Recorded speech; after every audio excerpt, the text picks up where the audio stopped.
అదే విషయంపై మహేష్ కుమార్ గారు మనం రాజేందర్ గారు ఇదే విషయం అడుగుదాం. రాజేందర్ గారు ప్రస్తుతం ఏదైతే మహేష్ గారు అంటున్నారో చాలా ఒక బ్రహ్మాండమైన ఒక ప్రైవేట్ బస్సులలో ప్రయాణం చేసినప్పుడు ఆ బస్సులలో ఉన్న కెపాసిటీని బట్టే ఆర్టీఏ కానివ్వండి ఎవరైతే ఉన్నారో వాళ్ళు చూస్తారు. కానీ అదే ఆర్టీసీకి సంబంధించి వస్తే మాత్రం దానికి డబుల్గా ట్రిబుల్గా కూడా అక్కడ ఎక్కుతున్నారు. ప్రమాదాలకు గురైతే వారికి సంబంధించిన ఎవరు కూడా ఆ విషయంలో ఎవరు కూడా వేలెత్తి చూపడానికి అవకాశం కూడా లేకుండా పోతుందని చెప్తున్నారు. ఉదాహరణకు కొండగుట్టకు సంబంధించిన ఏదైతే బస్సు ప్రమాదం జరిగిందో ఆ ఉదాహరణ కూడా చెప్పారు.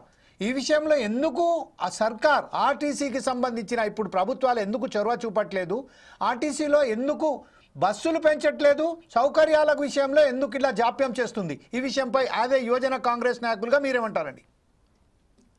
అది డెఫినెట్లీ అండి, అది కంపల్సరీ. అది గతంలో మనం చూసినాం. ఏదైతే అది దరిదాపు ఆ ఇన్సిడెంట్ జరిగింది అది గత ప్రభుత్వంలో. సరే, నేను యాక్సెప్ట్ చేస్తా, నేను తప్పే అంట తప్ప. ఇంకోటి, ఈ ప్రభుత్వంలో కొన్ని ఎలక్ట్రికల్ బస్సులు కూడా రిలీజ్ చేయడం జరిగింది. ఇప్పుడు ఏదైతే కొన్ని ఏరియాలలో ప్రాబ్లం జరుగుతూ ఉందో ఆయా సంబంధించిన అధికారులకు కంపల్సరీ మనం రిప్రజెంటేషన్ ఇవ్వాలి, మన ప్రాబ్లమ్స్ చెప్పుకోవాలి. దాని ద్వారా గవర్నమెంట్ కంపల్సరీ దానికి వ్యవస్థ అనేది దానికి సంబంధించి తాత్కాలిక పరిష్కారం అనేది చూపెడతా ఉంటుంది. కంపల్సరీ మీరు అన్నది దీంట్లో తప్పు లేదు, అది కరెక్ట్ అయిన విషయం. అది గతంలో ఏదైతే బీఆర్ఎస్ పార్టీ, అంటే నేను పార్టీలు అతీతంగా నేను మాట్లాడే వాస్తవం, మీరు చెప్పేది పార్టీలకు అతీతంగా ఇప్పుడు ఏదైతే ప్రజలు పడుతున్నటువంటి ఇబ్బందులు ఏవైతే ఉన్నాయో బస్ స్టాండ్లలో మౌలిక సదుపాయాలు కొన్ని ఇప్పుడు మీరు చెన్నూరు తీసుకొచ్చిన వాస్తవం. అది చెన్నూరులో టాయిలెట్స్, పబ్లిక్ టాయిలెట్స్ కూడా కొన్ని అవి కరెక్ట్ గా లేవు. అవి దానికి మరి ఆర్టీసీ వాళ్ళు ఏం చేస్తా ఉన్నారో, అధికారులు ఏం చేస్తా ఉన్నారో అనేది ఇప్పటికైనా వాళ్ళు స్పందించాలి. తర్వాత ఫ్యాన్స్, తర్వాత లైటింగ్ కానివ్వండి, దాని తర్వాత ఏదైతే ఇంటివైపు సంబంధించిన కౌంటర్లు, దాని తర్వాత ప్రజలు రాత్రి పగలు ఏదైతే రాకపోకలు చేస్తూ ఉంటారు కాబట్టి వారికి జాగ్రత్త ఉండేటువంటి సీసీ కెమెరాలు కంపల్సరీ ఏర్పాటు చేయాలి.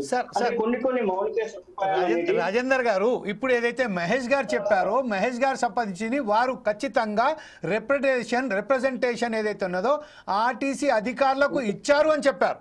ఈవెన్ సజ్జనారు కూడా ఇచ్చినారు చెప్పారు. కాకపోతే మీరు ఒక పార్టీ ప్రతినిధిగా, ఇప్పుడు ప్రభుత్వంలో ఉన్న కాంగ్రెస్ పార్టీ ప్రతినిధిగా మాట్లాడుతున్నారు కాబట్టి ఈ సమస్యల పట్ల మీరు ఎలాంటి నిర్ణయం తీసుకోబోతున్నారు, మీ పార్టీ రిప్రజెంటేషన్ ఏంటి అనేది ఒక జవాబు ఇవ్వండి. సమస్యలు ఉన్నాయని మీరు ఒప్పుకుంటున్నారు, ఎంత మంచి పెద్ద మనసుతోనే ఒప్పుకుంటున్నారు, దానికి కృతజ్ఞతలు, దానికి ఆహ్వానింపదలిగే విషయమే. కాకపోతే ఏంటంటే ఈ సమస్యల పరిష్కారానికి ఎలాంటి చర్యలు చేపట్టబోతున్నారు అది చెప్పండి. కంపల్సరీ సార్, మా ప్రభుత్వం అనేది కంపల్సరీ రెస్పాండ్ అవుతుంది. మా కాంగ్రెస్ ప్రభుత్వం అనేది కంపల్సరీ రెస్పాండ్ అయ్యి ప్రాబ్లం ఎక్కడైతే ఉంటుందో దానికి సొల్యూషన్ చేసే దిశగా మాత్రం ముందుకెళ్తా ఉన్నది అనేది అయితే నేను గట్టిగా చెప్పగలుగుతా. ఎందుకంటే సార్, ఇప్పుడు మహేష్ గారు చెప్పడం జరిగింది, ఓకే, దానికి నేను ఒప్పుకోవడం జరిగింది. అని కాకపోతే ఇప్పుడు ఏదైతే ఉన్నదో 1-2 సార్లు మనం అడుగుదాం, తప్పులేదు. ఇప్పుడు మనిషికి ప్రాబ్లం వచ్చినప్పుడు కంపల్సరీ అడగాలి. ఎందుకు అంటే మనం 10 మంది తరపున మనము పోరాడుతా ఉన్నాం కాబట్టి, సరే యాజ్ యూజువల్ ఏ పార్టీ అయినా పర్లేదు, 10 మంది కోసం మనం పోరాడుతా ఉన్నాం కాబట్టి ప్రజలకు శాశ్వతంగా న్యాయం జరిగేంత వరకు కూడా మనము వారితో పాటు 1-2 సార్లు పోయి కలుద్దాం. కలిసిన తర్వాత రిప్రజెంటేషన్ మనం ఇచ్చిన తర్వాత కూడా వారు ఒకవేళ చేయకపోతే, ఇలాంటి న్యాయం చేయకపోతే మనకు ఏదైతే ప్రజాపాలన దానికి సంబంధించినటువంటి దరఖాస్తులు కూడా మనం ఏదో హైదరాబాద్ లో కూడా సేకరిస్తా ఉన్నారు.